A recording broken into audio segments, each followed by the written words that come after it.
Good evening. I'm Denise Yamaguchi, the Executive Director of the Hawaii Agricultural Foundation, and I want to welcome you to our 19th Eat, Think, Drink. Before we start, I want to thank our presenting sponsors, Central Pacific Bank and Alaska Airlines, and I also want to thank the many sponsors that we have for tonight: Aloha Beer, Alexander and Baldwin, Bayer U.S. Crop Science, Kamehameha Schools, Lend-Lease, Mahi Pono, Southern Glazers Wine and Spirits, the State of Hawaii, and the Ulupono Initiative. Tonight's program is being recorded and will be made available on our website. Please silence your phones and refrain from talking as a courtesy to those presenting this evening. Food and drinks will be served in the tide pools area after the program. Now I'd like to introduce you to Arnold Martinez, Central Pacific Bank's president, to welcome our guests to your bank.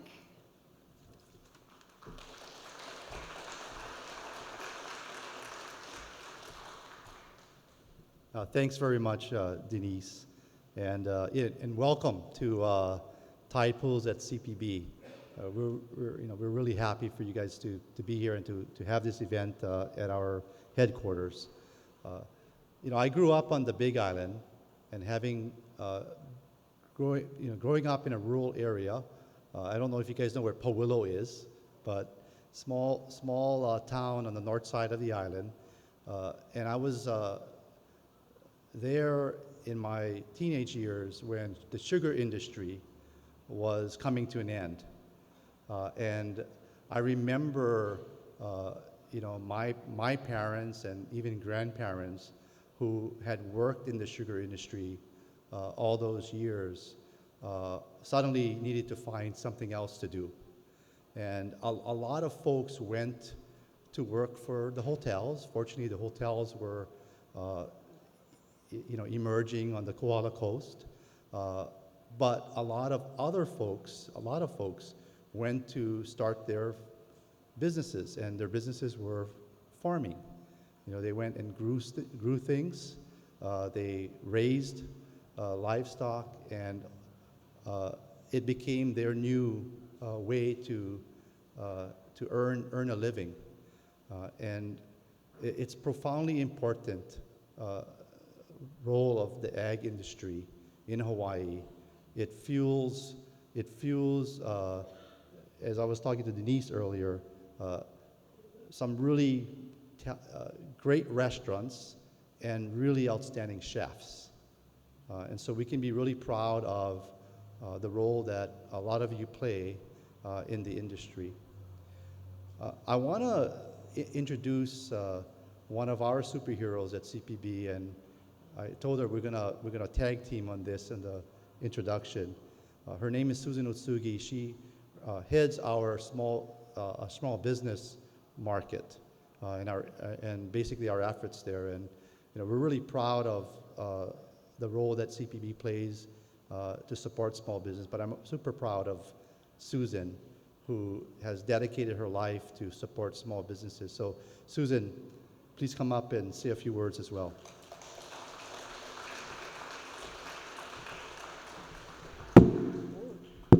Thank you, Arnold. Welcome, everybody. So I wanted to share a few resources for small business and nonprofits, and I'm going to tell you a couple of acronyms. So the first one is SSBCI, and that's the State Small Business Credit Initiative. So with the American Rescue Act plan, the federal government allocated millions of dollars to the state to get access to capital to small business and nonprofits. And so one of the programs is called the High Cap Collateral Program. It's administered by DBED, with HTDC and Hawaii Green Infrastructure.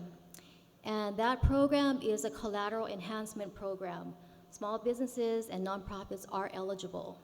So if you're going to get financing from a bank, through this program, there's a fund that will put up 20% of your loan amount in cash collateral. So that means if there is some shortfall in collateral, the bank wants to further enhance the credit. Through this program, the state will put up 20% of the loan amount in cash collateral.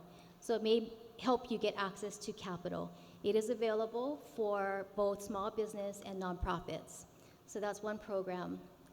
The other program acronym is ERC, Employee Retention Credit. So during the pandemic, we had PPP, and at that time, the rules were you either could go for a PPP loan or the employee retention credit. You couldn't double dip. But the rules have changed, so if you did get a PPP loan, which small business and nonprofits were eligible to do, you can also now file for an employee retention credit. And that's refundable tax relief. So it's dollars that come back to you. And it's up to $26,000 per employee, so it can be quite a large amount. So I wanted to share with you that Central Pacific Bank is hosting a webinar on September 13th. Our controller Dana Matsumoto is going to talk about the employee retention credit, who qualifies, and then we've partnered with EY, and they have a ERC calculator. So you can use that calculator, plug in your information to see how much you can get refunded to you. And then EY has a program, if you engage with them, for a fee, they can help you file your paperwork. So you have 3 years to do it, and I would highly encourage anyone that's eligible to look into it and take advantage of it. So SSBCI, right now Central Pacific Bank is the only bank that has been approved to participate in that program. So we're hoping that we can help as many small businesses gain access to capital and then get you qualified for your refundable tax relief. So thanks for joining us tonight, and I'll turn it back to Denise.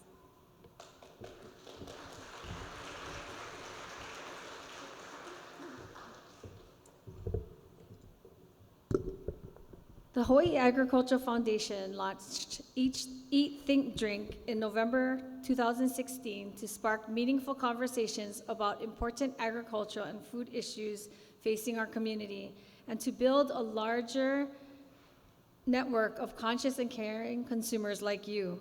Tonight is our 19th episode of Eat, Think, Drink, and we are excited to present AgTech, Growing Innovation, where we will hear from speakers on how technology offers new opportunities that can make a difference for farmers today and in the future. Agricultural technology is projected to grow exponentially over the next few years. The global ag tech market is estimated to grow from $11.4 billion in 2021 to $18.1 billion by 2026. Ag tech is the use of technology in agriculture with the aim of improving yield, efficiency, and profitability for farmers, farm managers, and growers. Just as smartphones, Zoom, and FaceTime continue to improve our personal communication in our lives today, advancements in farming technology are helping farmers identify new solutions to improve their productivity to be more competitive in the marketplace.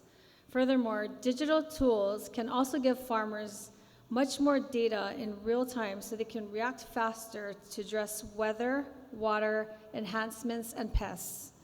Bear Hawaii has been leveraging technology to collect data in real time to address opportunities and challenges across Oahu, Maui, and Molokai. Tools like field scouting apps, satellite imagery, water sensors, and even drones are being used to gather detailed information on crop conditions. We are honored to have as our keynote speaker, Jeremy Williams, Head of Climate LLC and Digital Farming for Crop Science, the Crop Science Division of Bayer. He will provide an overview of how Bayer uses innovations and cutting-edge technology to work more efficiently, improve overall sustainability, and help farmers gather needed data and knowledge about their crops and operations. Williams has more than 20 years of diverse biotechnology and agrochemical experience. Prior to his tenure at Bayer Crop Science Division, he served in R&D leadership roles, including head of chemistry at Monsanto. He began his career as one of the founding scientists at Divergence, Inc., a St. Louis-based startup where he held a variety of scientific research leadership roles, including Vice President of Discovery Research. He is also the co-inventor of several patents held by Divergence and its collaborators, and was named a Senior Monsanto Fellow in 2016. Please join me in welcoming Jeremy Williams to the stage.